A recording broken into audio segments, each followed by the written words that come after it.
Okay, one thing I thought I'd show you guys is these suspension struts. Okay, if you get yourself one of these vans, now I can't say for other brands, but for the Citroen brand, one thing they do with these is not paint the I don't really know what you call these bits, but the upper support brace thing that the shock has at the very top of it. Strut tops, could you call it that? Strut top plate. It's not the steering, where's that gate? It's not the steering bearing, that's in pretty good condition still. That steers quite nicely. Sounds rough, but still nice and smooth. It's quite impressive actually. The strut looks quite rough on this side. A lot more rough than what the other side did, but I tell you something, it's a lot harder to press in. And it springs straight back out again like it should. So this strut is in better condition than the one that's on this side. So yeah, interesting.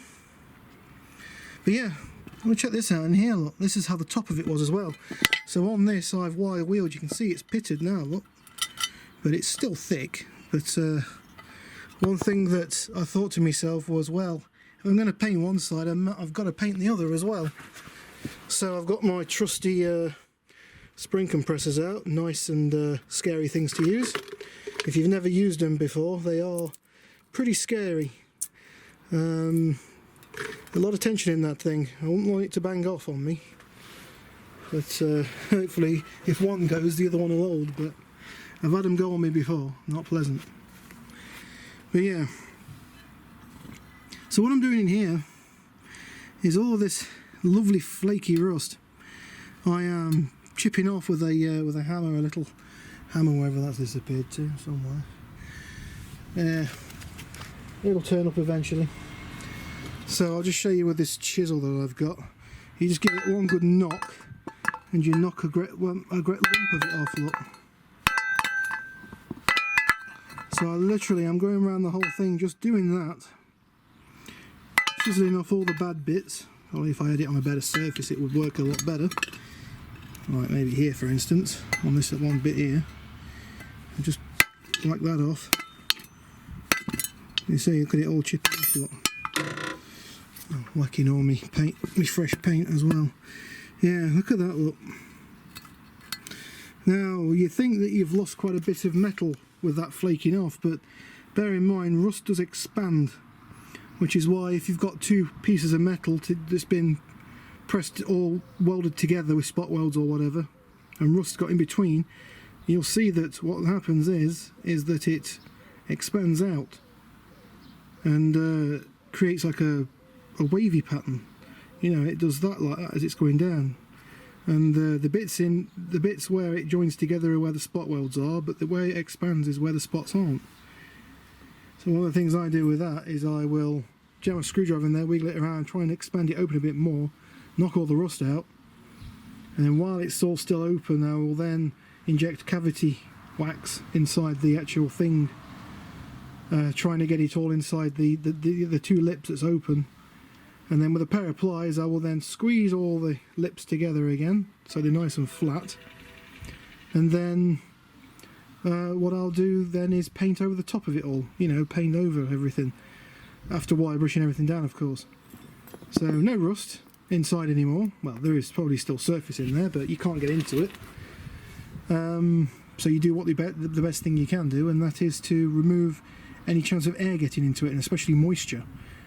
And I tell you, it works well. It's what I do on most of the things that I've got, rather than drill all the spot welds out and replace it, you know, which will take forever. It's just not necessary to do. So you just do that method.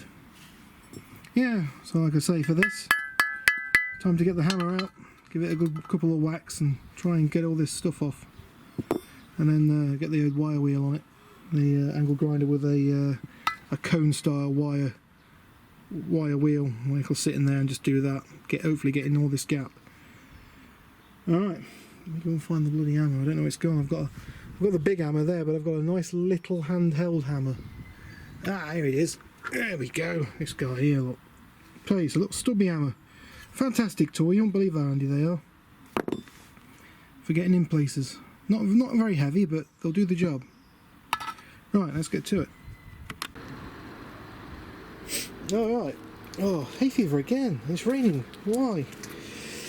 Oh well, so as you can see, I have the gearbox in now.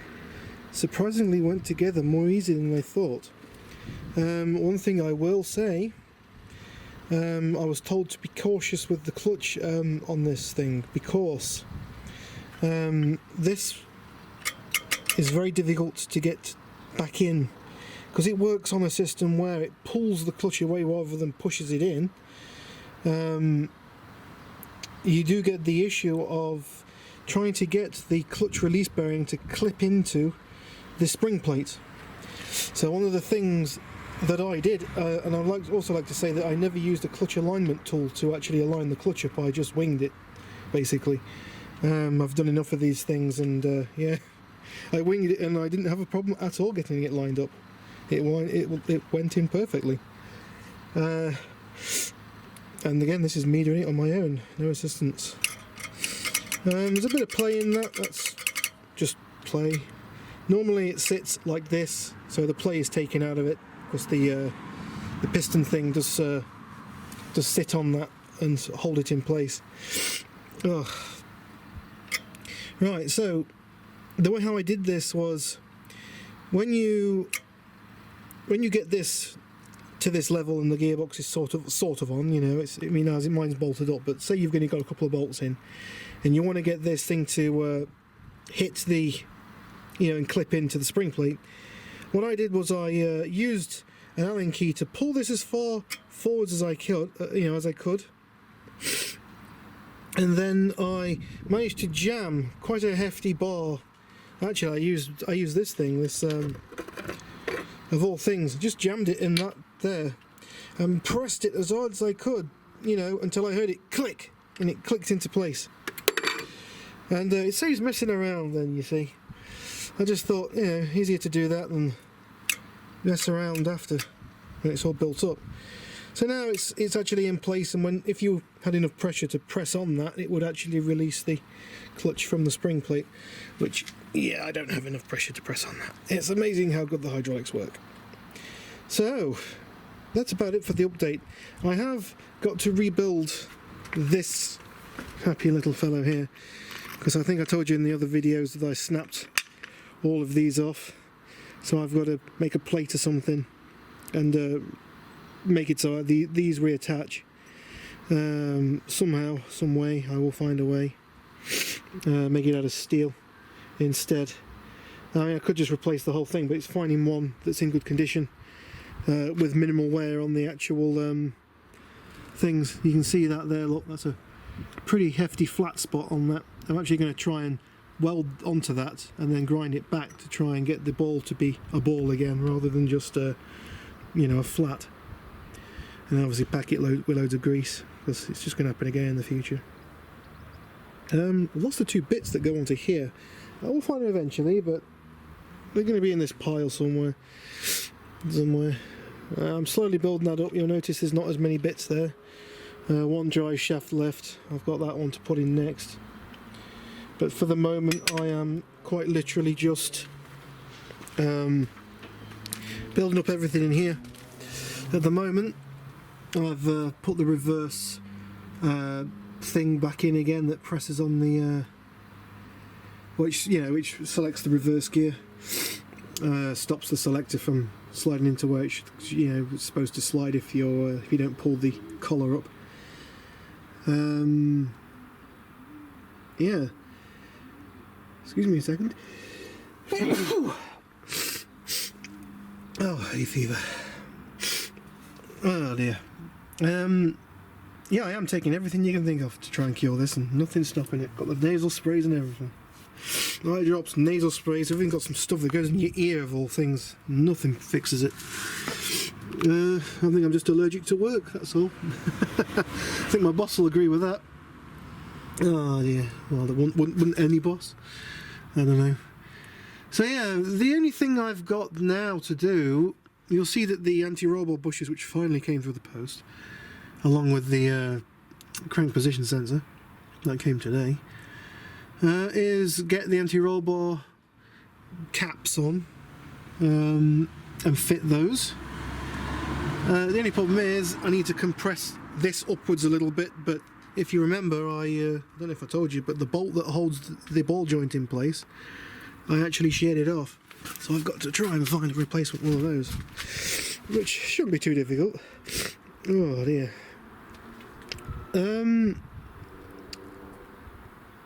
Yes, front subframe surprisingly comes out quite easy on these, and I do recommend you remove it to get the gearbox in and out. It's a lot more easy to do. Yeah, you have to undo both sides. There's two bolts. There's a reverse Torx socket that you can use, and then there's a 13mm. But if you're lazy as hell like me, you can just use a 6-sided 13mm socket on the Torx bolt head, and it actually undoes it really well. Yeah, a bit lazy I know, but hey, it works. I ain't complaining. I don't know if my sockets are more designed for that, but my 13mm socket has actually got like the rounded corners, the rounded edges, and like I say, the 13mm sits in that really well, and it's not loose at all. I don't know if it's a look at that. Look, there's no play in it whatsoever. There's a bit of play, but it's nothing over the top. Works incredibly well. Thankfully, they're not torqued up to horrific levels. So yeah, one thing I do need to get is this piece of paper here, which I've been using to wipe the ends of the drive shaft on. I'll put it in there so it doesn't get lost. One thing I do need to get is a square bit for the sump plug, because I was just using a very naughty filed down with a bench grinder thingamajiggy, and that one didn't work very well, so I had to file this end down instead. Yeah, which is all well and good, but I've tidied it up now and I can't get it undone again, so I don't really need to undo it again, but you know, it would have been nice to see if anything else had drained out of it and me turning the box around. It would have been nice to have completely drained all of the gearbox oil out of it, even though it was in pretty good condition, the stuff that come out. So good, in fact, I actually saved it. But I have already got new gearbox oil. I'm still not 100% sure on what the capacity is of this thing. I read everywhere that people say, you know, chuck 2 litres in it, it'll be fine. Some people say 1.8 litres, some people say a bit more, some people say a bit less. There is no fill plug on this gearbox, which I find pretty horrific, really. I mean, God, even the old Fiat Panzers had a fill plug on the gearbox, you know. So on a level ground, that works basically, for those who don't know. You undo the plug, put your tube in and squirt your oil inside the gearbox, and when oil starts dribbling out the hole, you can't physically put more oil in the gearbox, that's when you start filling it up. And then you put your plug in and that's it, it's full. It's a very simple way of doing it, but it works. Right, what's next then? I really should bang the AC compressor on this thing while I've got it all apart. Yeah, I'm getting 2 thingy jobs. I should really complete and finish this off first. Yeah, all my painted bits, I can actually bolt those back on now. Stop them from corroding. Yellow because it's the only colour I've got. But the strut just there, look. I don't know. Whatever, no one's going to see it when it's under there. I don't really care. I'm not doing it for bling or anything, I'm just doing it because it's literally the only colour I've got. And it's decent paint, well, it's hammerite paint. So it's got a built-in rust converter, which is nice. Not as good as the old stuff, but still. Anyway, let me bang on with this and I'll hopefully you'll see it a bit more together. Alright.